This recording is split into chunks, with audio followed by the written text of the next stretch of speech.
The ANC admits its leadership in the last 10 years has devastated the country. Speaking a short while ago at eNCA's town hall debate in Mitchell's Plain in Cape Town, former Western Cape Premier Ibrahim Rasool says those implicated in state capturing corruption should be arrested.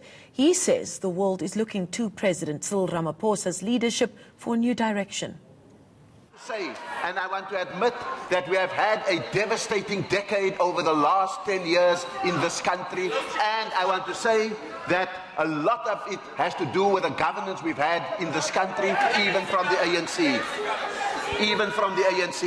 I want to say that we are now in a situation where we have a President Cyril Ramaphosa, who needs an enormously strong mandate if we are to give effect to the Zondo Commission, the Nugent Commission, and all those commissions that are trying to identify and find those who have been corrupt, those who have stolen, and we must put them in jail.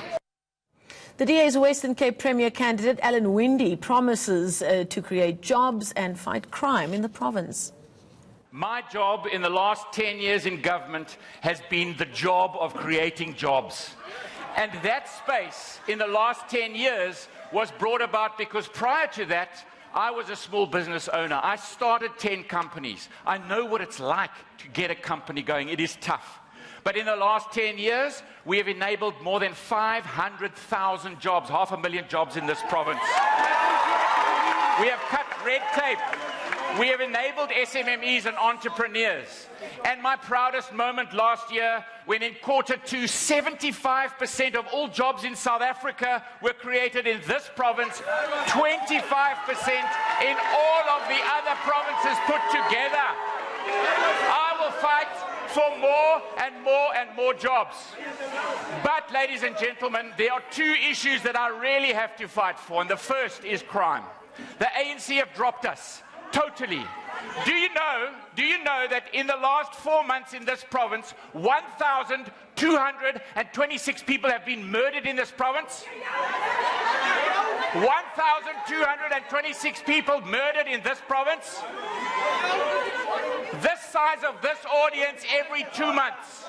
There are blood on the ANC's hands. We've got it. I will fight to change that and change the crime levels in this province. Good Party leader Patricia de Lille says they have a solid plan for fixing South Africa. What we dreamed of in our free South Africa and the reality on the ground is just too far apart. So Good has got a plan to fix the Western Cape and to fix South Africa. We can brandy around here statistics. But the reality is, until you feel the change in Menenberg and Hanover Park and Langa and Guguletu and in Swellendam, then there's no change here.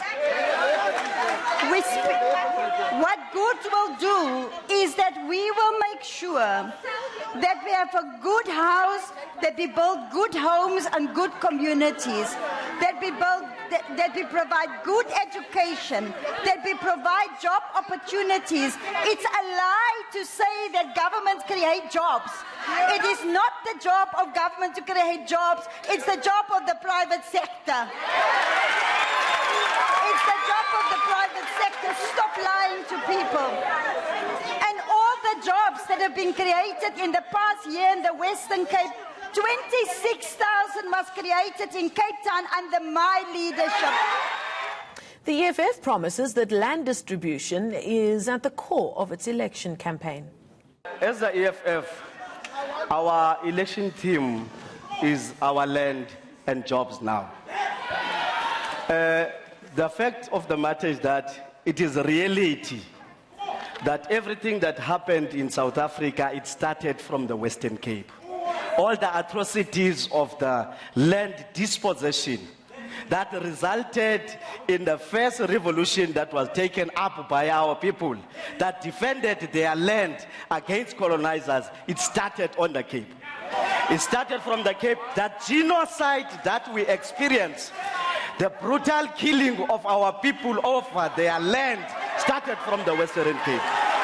Without land, we do not have anything, we do not have dignity, we do not have even jobs. Even if you are applying to do business, The first thing that will be asked, it will be location, which means therefore you will need land. With this naiveness of saying that land redistribution should be parked for the future purpose, it is gross denialism of the realities of South Africa.